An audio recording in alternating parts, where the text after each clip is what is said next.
Okay, so economics tayo, no? MS, GDP, GNP. Alright, so ang ang formula, may mga kakailanganin tayo mga formulas dito. Medyo mahaba yung mga problems. Well, depende kung saan, kung ano yung lalabas, no? So, ang importante, itong mahabang example, comprehensive na example natin dito, would give us an overview of how it actually works. So, yung um, may mga formulas, although madadali lang naman, um, kailangan lang natin pagtagpi-tagpi yung mga values, no, para makuha natin, especially yung mga per capita, mga ganyan. Watch out lang dun sa mga notes dun sa problem, no? So dito muna tayo sa problem number 1. So ang hinahanap dito sa question number 1 is gross domestic product of a country, no? So GDP would include yung ito kasi yung formula niya. So GDP C I G sorry CIG and CIG XM, X minus M, parang kulang yata ako.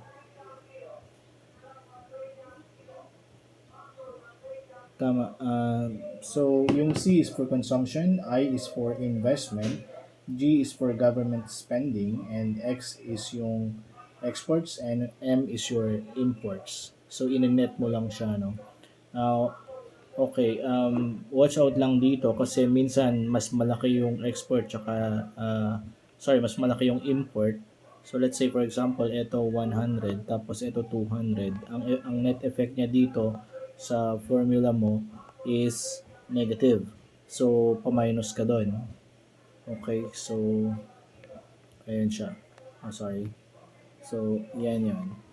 Ngayon, solve natin to. Maraming values pero kailangan mo lang makuha kung ano yung tamang way ng pag-solve sa kanya. Pagkasunod-sunod, pa-minus ba siya, pa-add. Okay. So, yan. So, start tayo dito sa 14,000. 14 billion actually. 40,000, gawin ko na lang. So, personal consumption. So, kasama, plus yan. Plus, tapos dito sa investment plus government purchases, yes, spending pa rin. And yung netong export tsaka import. Well, since mas malaki naman yung export kesa yung import, pwede na natin i-diretso yan or pwede mong i-net. Pa-minus naman yan. So, from there, yan na yung GNP natin. Okay, so 14,000 plus 42 plus 35 plus 21 minus 16. So, 22,200. So, ito yan. Letter B. Okay. So, yan yung GDP. Okay. So, GDP. Alright. Ngayon, yung GNP naman, kailangan mo lang tanggalin yung mga okay. Actually, ang GDP is yung in some problems also, iba yung given, no? So, but anyway, ang GDP kasi is yung territorial siya eh. So, kung ano man yung mga na-generate within the country. So, kahit na may foreign corporations dyan, ini-include natin yon. Although, hindi naman natin ina-exclude yung mga income by Filipinos outside of the country. So, yung GDP daw is, ang shortcut mo dyan para maisip mo na kung ano, paano mo siya i-interpret is gawa dito Pinas. Okay? So, GDP daw is gawa dito Pinas. Okay, so alam mo na nasa Pilipinas, territorial yung concept niya. Ngayon, dito naman sa GNP is gawa ng Pinoy. So, gawa ng Pinoy, ibig sabihin, i-exclude mo yung mga gawa ng foreign within the country. Okay? So, parang ganun. So, and yung i-add mo naman ngayon yung mga gawa ng Pinoy outside of the country. So, hindi na siya territorial but parang personal na siya para sa Pilipino lang. Para sa Pilipino lang. Yung gawa lang ng Pinoy. Parang ganun. Okay? So, now in this case, ang profit earned by foreign corporations domestically would be excluded. So, that would be a minus yan. And yung gawa naman sa abroad ng mga Pilipino or factors income earned by citizens abroad. So, yun. Okay, pa-plus naman yun. So, that would result to, tingnan natin, 22,200 plus 1,2 minus 800. So, 22,600 ang GNP natin. Okay? So, nakita mo yung difference nila. Okay, so move forward tayo. Actually, gross national product. 22,600. Letter C naman tayo dito. Okay, net national product. So, NNP. Okay. Ang NNP naman is simply, i-deduct mo lang to. Yung capital consumption allowance. So, in some problems, may nakalagay dito depreciation. Okay. So, it's a reduction to the national products, no? And then, mali yata yun. Depreciation. Okay. So, i-net mo siya para makuha mo yung net i-deduct mo siya para makuha mo yung net national product. So, NNP. Ang sagot natin dyan for NNP, 22,600 minus 622. Okay? Yan. Ngayon, dito naman sa, ano ba yung isang tanong? National income.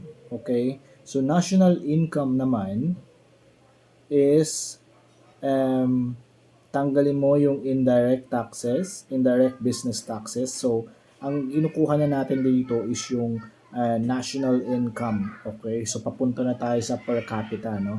Yung national income would exclude yung direct taxes or indirect taxes, and then yung subsidies will be added. So, subsidies from the government naman.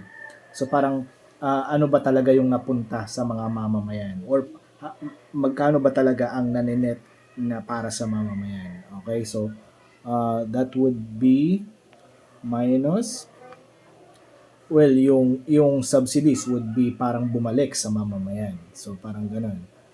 Okay, so there, ganyan lang tayo. So, 22,000 minus 24 plus 400, that's 20,000. Although in billions to, 20,000. This is your national income. Okay?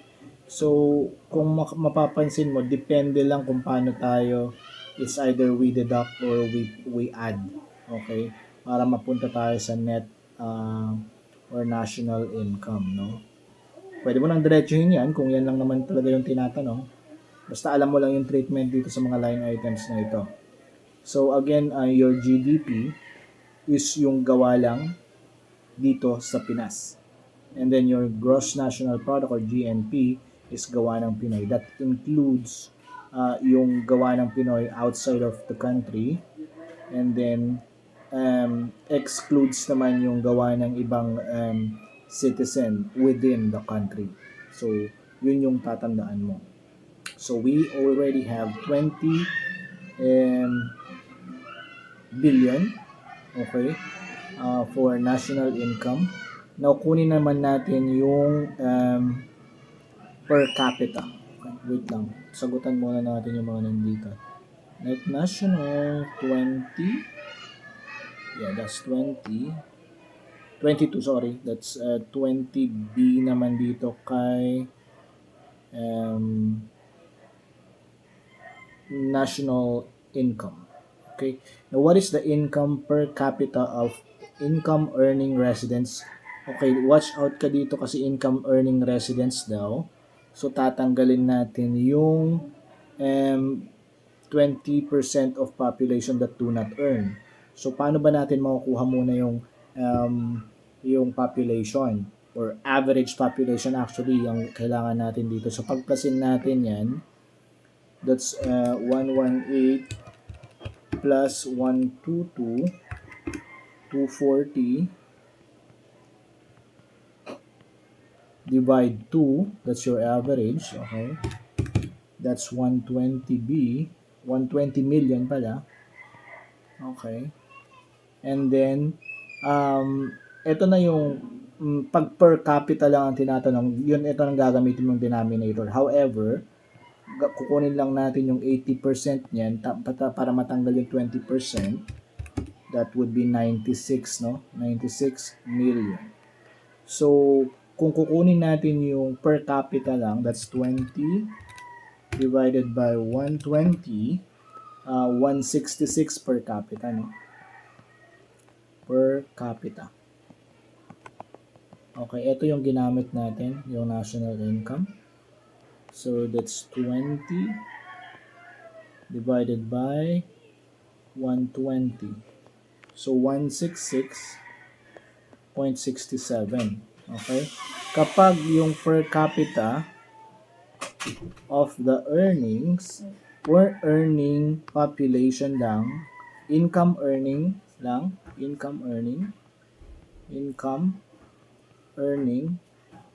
so yung 96 ang denominator natin. Okay? So that's 20,000 divided by 96, 208.33. So mas malaki yung amount. So yan yung sagot natin. Although hindi tinatanong kasi yung per capita, kung mapapansin mo meron dito 166.67, mamamali ka dyan kasi hindi mo in-exclude yung walang earning ng mga population. So, careful lang doon. So, i-highlight natin yun mamaya. Alright, so nasagot na natin yung mga ganito. Well, kumbaga ilang percent lang naman ang econ dun sa board exam. However, in the past, so may mga lumalabas daw na marami out of hindi na siya TOS, hindi na siya naka-align with TOS. So, we expect na baka ganun yung mangyari ulit. So, prepare lang tayo. So, hindi natin alam kung alin dyan yung itatanong as long as you know yung relationship na itong mga binigay dito sa line items na ito, yung mga values na ito, you should know. And yung CIG, XM, familiar mo yan, dapat memorize mo yan. Minsan iba yung term na ginagamit, so kung hindi personal consumption, expenditure, as long as you know that it's the expenditure within the country, so yan yung addition pa rin yan, yung mga domestic investment and yung government spending addition. Export, import, in-net mo siya. Yung sinabi ko na depende. Baka minsan kasi mas marami yung import kesa yung export. So, negative effect. Negative ang effect na so pa-minus mo siya. Now, what else? Sometimes hindi ganito yung format ng problem, but you should know that yung gawa dito sa Pinas is yun yung GDP, yun lang yung mga i-account mo. That includes yung gawa ng ng foreign corporations within the country, no? So yan, usog tayo. Ito namang isa, mabilis lang. An economy is experiencing steady production growth alongside notable price inflation. Okay. Uh, Kapag ganito naman yung um, problem, yung relationship naman ng deflator at yung real GDP and nominal GDP, yun naman ang kailangan nating alam dapat, no? So kapag tinatanong what is the real GDP, this is sort of like a percentage din kasi. So para makuha mo yung real GDP in year 2, okay, so kailangan mo 18,900 yan, i-divide mo by the deflator. Okay, so 105 multiplied by 100. So, yan yun. 18,900 divided by 105 times 100, that's 18B. 18 billion. Okay? So, 18 billion. Yung relationship nila, if you were asked for the deflator, so mathematical relationship lang naman, di ba? So, that would be 18,900 divided by 18, kasi may mga question na ganun eh. May mga question na yun lang ang tinatanong. 18,900, so yung numerator mo in this case would always be your nominal. Divided by the real, ganyan, and multiplied by 100 pa rin. 100. So, para makukuha mo naman, 18,900 divided by 18,000 times 100, mapapansin mo 105 yung nakuha natin. So, yung kung makikita mo yung relationship nila, alam mo kung paano siya i-solve kung hindi naman yan yung tinatanong mo. As long as yung may deflator, real GDP, nominal GDP. Yun yung mga may relationship, no? May mga relationship niyan in a particular year. Okay? Ngayon, as we move forward, meron namang relationship from year 1 and then year 2 or year 3 to year 4. Ganon. Tingnan natin. Okay? So, again, yung deflator, nominal, and real are represented by these values na already. And I hope na madala mo yung relationship na yan ng mga values na yan sa board exam mo. So, what is the real GDP of the country for year 3? Okay. So, ngayon, kapag same lang actually yung gagawin mo dito sa year 3. That would be 21,600. Yan yung nominal divided by 113.4 multiplied by 100. So 21,600 divided by 113.4 times 100.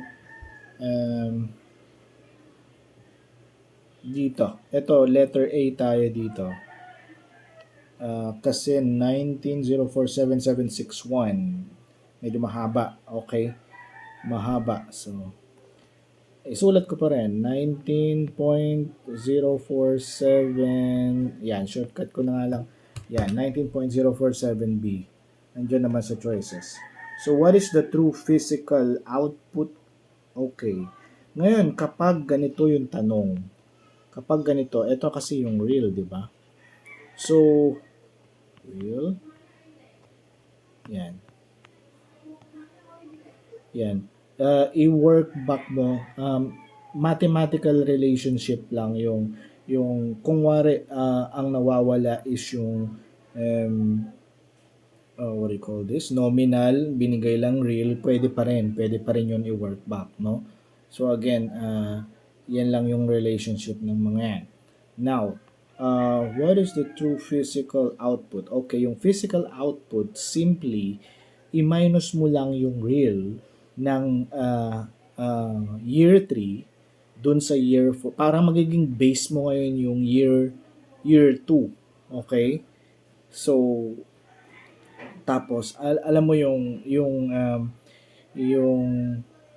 comparative analysis ng year 1 to year 2, parang ganun. So yung base year mo would be the prior year. So ganun lang yung gagawin natin diyan. So gawin natin 0 047 619 048. Okay, yan yung real. Okay, real kasi ang tinatanong the true physical output. Okay, so minus 18 billion. Ganyan ba? 18 billion. Okay. Yan. And then, pag makuha mo na yan, divide mo lang by the base, yung 18B. 18B. Okay. Makukuha natin 5.82%. So, sulat ko na lang dito. 5.82%. So, again, that would be real ng year 3 minus real ng year 2, okay, divided by real ng year 2. Okay? So, yan yung formula na ginamit natin. So, 5.82%. Okay? So, parang tinitingnan mo lang yung growth niya, yung difference between this year and the prior year. Yun yung true physical output growth na tinatanong niya dyan. What is the annual inflation rate? Ito, madalas to tinatanong din. So, what is the annual inflation rate? So, ang inflation rate is simply the difference between, parang ganun din, the difference between the deflation ng deflator ng year 3 minus year 2. Okay, so, ang deflator natin is 113.4, tama ba? Minus 105. Okay, 105. I-divide natin by 105. Okay?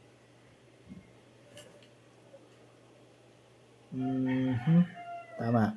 So, that would be 113.4 minus 105. Yun nandun sa taas. 113.4.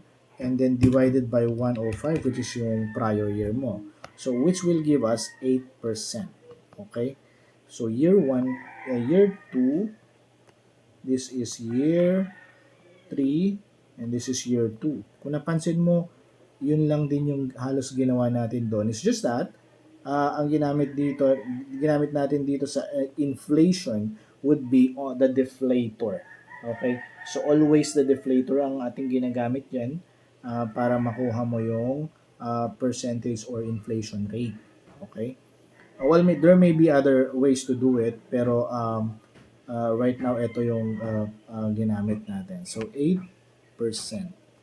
So, there, ano ba ang kailangan natin i-highlight? So, highlight is the inflation rate, use the deflator. Okay? Ngayon, dun sa real naman, yung physical output growth or the true physical output growth, gamitin mo naman yung real GDP. So, the real GDP, i-compare mo lang yung year 3 and year 2 or the current year and the prior year, parang ganon. Okay? Same with the last question. Doon naman sa real GDP, yun na yung pinakita ko kanina yung relationship ng GDP, real GDP, nominal GDP, at saka yung deflator in a particular year. So, sinolve natin. So, particular year lang na yun. So, yan yung formula. Kung isa man dyan ang nawawala, i-work back mo na lang. So, yan. What else? Do not forget yung yung inflation rate. Baka kasi simply minus mo lang yung 113.4 minus 105. Sometimes nandyan yan sa choices. Yung difference lang yung nakuha mo. So, kailangan i-divide mo pa siya by the deflator of the prior year para makuha mo yung percentage of inflation rate. Okay, so yun. Next, what else yung kailangan natin i-highlight? Yung income per capita, no? Income per capita, ah, tandaan mo na kapag may binigay na may percentage na hindi earning yung population, kapag ang tinatanong niya is income earning residents lang, per capita lang ng income earning residents, tanggalin mo yung hindi nag-earn. Okay? Pero kapag ang tinatanong niya is per capita lang, di isama mo na rin sila. Okay? Kasi per person. Okay? Now, what else? I think yan na yun. So, sana isa man lang dito sa mga to yung lumabas sa examination at sana makapa mo siya kung hindi mo man to makuha ngayon. Makapa mo siya, maalala mo kung paano siya kinukuha. Alright? So, yun lang. 25 minutes for you. Thank you. Babush!